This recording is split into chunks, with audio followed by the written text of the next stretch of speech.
I'm very excited. I just got another lotus from Virgin Water Gardens, and it is the Space Lotus, Space 36. Now, I'm going to be potting this up very soon. This is just temporary because I didn't want it to dry out in the little package that it came in.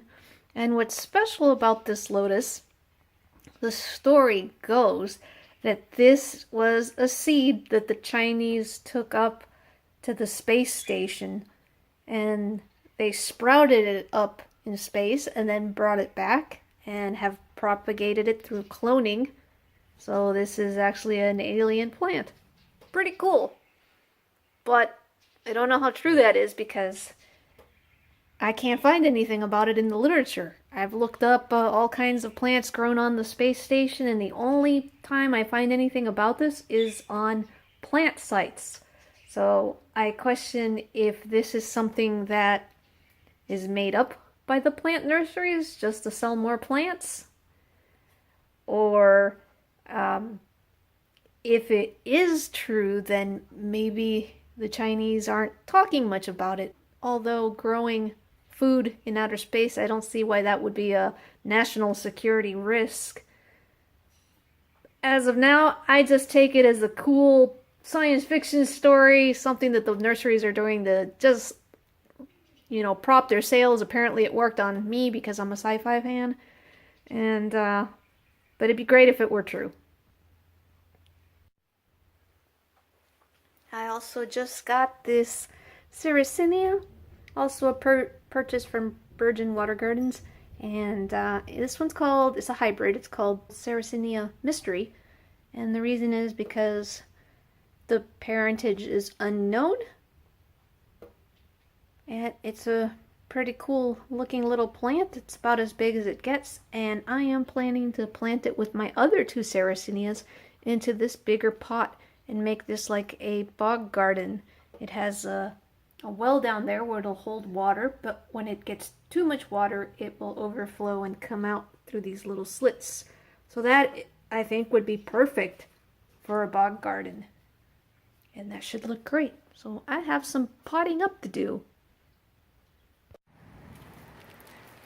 Today is the morning of the 9th, and we're gonna finally pot up the lotus. This is the pot I'm gonna use. Luckily I have a bunch of these extra bins. It says it's 18 gallons, which is unusual. Usually these are measured in quarts or liters or something, but 18 gallons I think will be great for a giant lotus. Okay.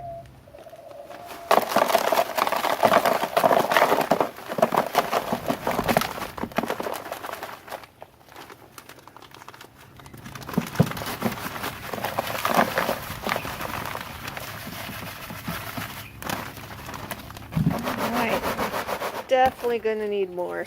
Okay,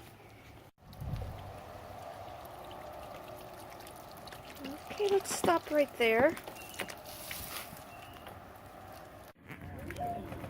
So there's the lotus, and it already wants to go out. It was growing overnight, it was sticking out its new leaf. So let's plant this guy. I think I'll put him here. Gently put him in the mud. Softly cover. Not too much, don't want to hurt it.